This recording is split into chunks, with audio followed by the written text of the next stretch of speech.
Welcome to learning with Kartik. আজকের এই ভিডিওতে আমরা আলোচনা করতে চলেছি পঞ্চম শ্রেণীর প্রথম পরীক্ষায় মূল্যায়ন 2026 অর্থাৎ ফার্স্ট ইউনিট টেস্টের বাংলা বিষয়ের প্রশ্নপত্র ও তার সঠিক উত্তর সিলেবাস সহ আলোচনা করব, যা পরীক্ষাতে আসার সম্ভাবনা সবথেকে বেশি। তাহলে আমরা প্রথমে তোমাদের সিলেবাসটা দেখে নেব। তোমাদের মূল পাতাভার বই অর্থাৎ পাঠ্য বই থেকে পড়তে হবে গল্প বুড়ো, বুনো হাঁস, দারোগাবাবু এবং হাবু, এতমুন্ডার কাহিনী, পাখির কাছে ফুলের কাছে, ওরি গৃহবাসী, বিমলার অভিমান, ছেলেবেলা। আর ভাষা পাঠ বই থেকে পড়তে হবে ব্যঞ্জন সন্ধি, শব্দ ও পথ। প্রশ্নপত্রটি আলোচনা করার আগে বলে দেই, তোমরা যারা আমাদের চ্যানেলটিকে সাবস্ক্রাইব করনি অবশ্যই চ্যানেলটি সাবস্ক্রাইব করে নেবে এবং এই ভিডিওটিকে বেশি বেশি করে লাইক, কমেন্ট ও শেয়ার করে দেবে। গ্রামের নাম হাতিঘর হলো কেন? এর পরের প্রশ্নটি হলো ছুটির শেষের দিকে এসে পৌঁছলে রবির মনের ভাব কেমন হতো?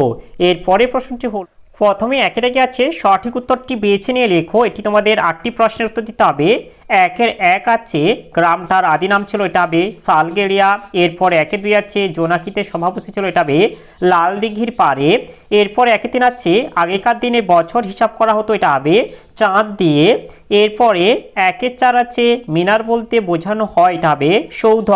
এরপর একের পাঁচ আছে মতিবাবু ছিলেন গ্রামে, এটা হবে জমিদার। এরপর একের ছয় আছে বিমলার অভিমান কবিতায় কার পূজা করার কথা রয়েছে, এটা হবে বিমলার। এরপর একের সাত আছে শান্ত শব্দটি সন্ধি বিচ্ছেদ হলো, এটা হবে সমযুক্ত ত।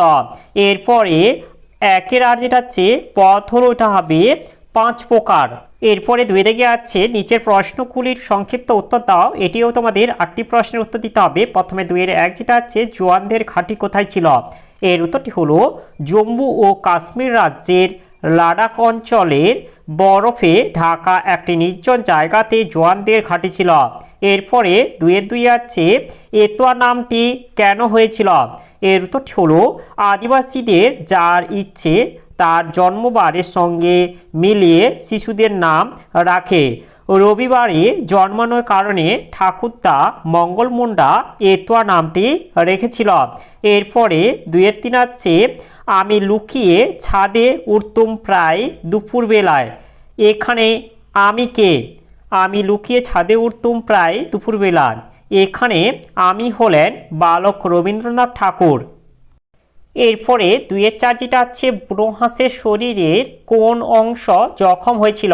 এর উত্তরটি হলো বুনো হাঁসের শরীরের একটি ডানা জখম হয়েছিল। এরপরে দুইয়ের পাঁচ আছে গল্প বুড়ো কাদের তার গল্প শোনাবে না? এর উত্তরটি হলো গল্প বুড়োর ডাক শুনে ও যেসব ছেলেমেয়েরা ঘুম থেকে উঠে আসবে না সে তাদের রূপকথার গল্প শোনাবে না। এরপর দুয়ের ছয় যেটা হচ্ছে ডাক দিল আয় আয়, কে কাকে ডাক দিয়েছে? এর উত্তরটি হলো কোত্থেকে এক উটকো পাহাড় কবিকে অর্থাৎ কবি আল মাহমুদকে ডাক দিয়েছে। এরপরে অথবাটা হচ্ছে পাখির কাছে ফুলের কাছে কবিতায় সেই রাতের জেগে থাকার দলে কারা কারা ছিল? এর উত্তরটি হলো সেই রাতে জেগে থাকার দলে ছিল জোনাকি পোকা, পাখির দল, ফুল, রক্তজবার ঝোপ ও দিঘির কালো জল। এরপরে দুই থেকে সাত যেটা হচ্ছে বিমলা তার দাদা, ভাই ও নিজেকে কিসের সঙ্গে তুলনা করেছে? এর উত্তরটি হলো বিমলা তার দাদা ও ভাইকে সোনার চূড়ো এবং নিজেকে ছায়ের নূরের সঙ্গে তুলনা করেছেন।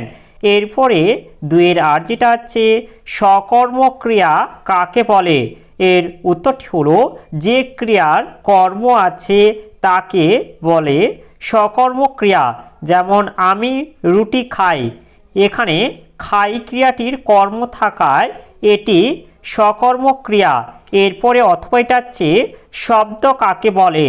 এর উত্তরটি হলো অর্থবিশিষ্ট বর্ণ বা বর্ণ সমষ্টিকে শব্দ বলে, যেমন আকাশ, বিদ্যালয়, বাগান ইত্যাদি। এরপরে তিনে থেকে আছে যে কোনো দুটি প্রশ্নের উত্তর দাও। তিনে থেকে একইটা আছে বিমলাকে সারাদিন কোন কোন কাজ করতে হয়? এর উত্তরটি হলো বিমলাকে সারাদিন ধরে নানা রকম ফাইফরমাস খাটতে হয়, যেমন পুজোর ফুল আনা, দুরন্ত খোকা কাঁদলে তাকে থামিয়ে শান্ত করা, বাগানের ছাগল গাছ খেয়ে ফেললে তাকে তাড়ানো, দাদা খেতে বসলে নুন দেওয়া, পানটা ঝাল হলে চুন দেওয়া ইত্যাদি। এরপরে 3-2 যেটা হচ্ছে চেঁচিয়ে যে তার মুখ ব্যথা, কার কেন মুখ ব্যথা হয়ে গিয়েছে? এর উত্তরটি হলো সুনির্মল বসুর লেখা গল্পবুড়ো কবিতায় গল্পবুড়োর মুখ ব্যথা হয়ে গেছে। সে শীতকালের ভোরে কাঁধে ঝোলা ঝুলিয়ে গল্পের পসরা নিয়ে বেরিয়ে রূপকথা চাই রূপকথা বলে বারবার চিৎকার করছে, তাই তার মুখ ব্যথা হয়ে গেছে।